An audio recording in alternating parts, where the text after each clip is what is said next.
dressing up for a certain message. What did that mean? If I can break it down simply for you, you have to dress according to the certain audience and according to a social construct that is more acceptable to you. Why? Because you are building trust or you're building distrust with the people who are perceiving you. If you don't know what this means, I'm going to help sort this out for my girl bosses. Hi everyone, welcome back. My name is Sareena. I'm your girl boss coach from Delhi, helping you inside out and outside in to live guilt free. And I want to help you understand that your first impression is solely based on 93%, which is non-verbal communication. 55% is only visual, 38% is body language, and 7% is your vocal language. But I'm going to tell you a story. I was recently coming back from a trip with my family members, and I remember we stopped at a restaurant on the highway and we had just finished eating. I remember I called the waiter, I asked him to get us the bill, and he very conveniently handed me the bill. I was quite surprised. I was just like, dude, my dad's just sitting right there, And I was wondering to myself, I was like, why did this guy just immediately perceive that I was the one who was going to pay the bill?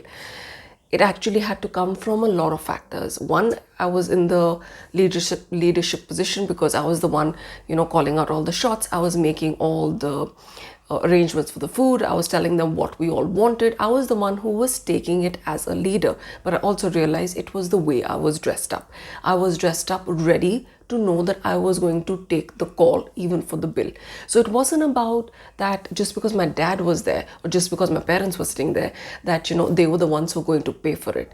The person assumed and presumed that because of my body language, because the way I was talking, taking the leadership in my control, and the way I was dressed, I was in control. I was the born leader to go to, and I was the person who was going to do that. There's another story I'm going to tell you. I was recently traveling in the Delhi metro, and I remember this lady, she was slightly confused as to which station she was supposed to get off at. I remember she asked a couple of people, not a lot. So she asked one or two people, and someone suggested you should get off at an XYZ station. The other one suggested, maybe 2 stations later. And we're all trying to figure out where she wants to go, how long it's going to take, and all of that.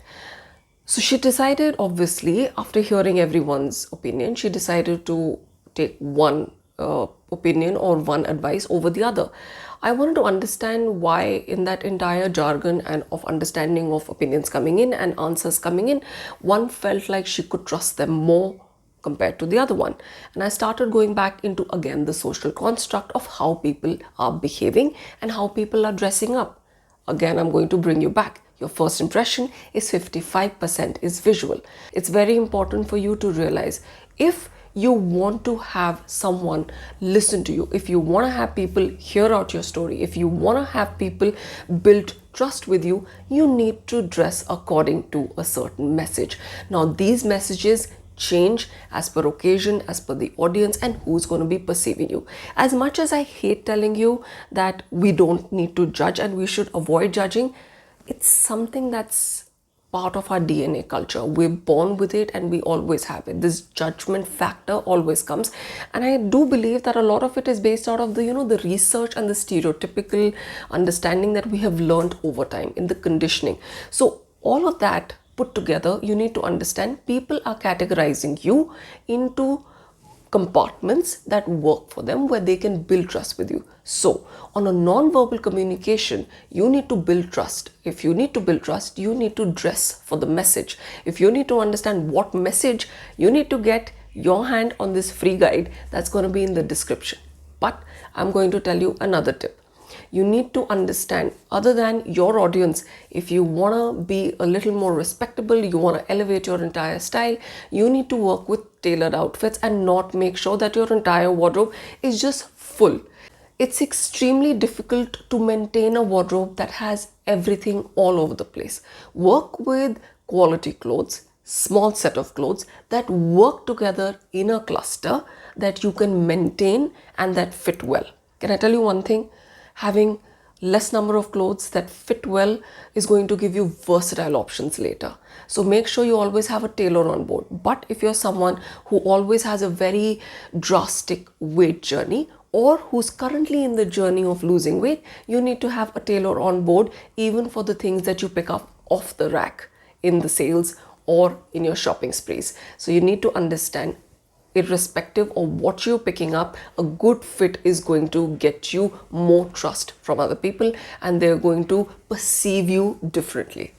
The next tip I'm going to give is for you to make sure that you work with a lot of colors that are deep and muted. I'm not saying stick to blacks and grays in your wardrobe.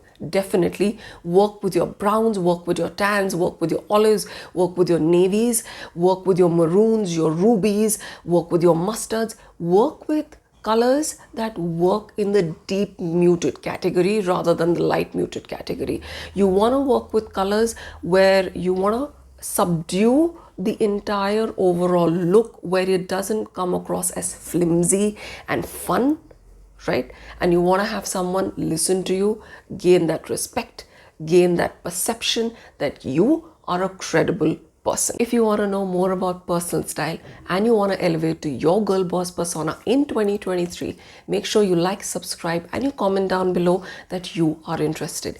I am going to give you a free resource guide that is going to help you understand what looks casual versus professional in the Indian and the Western attire.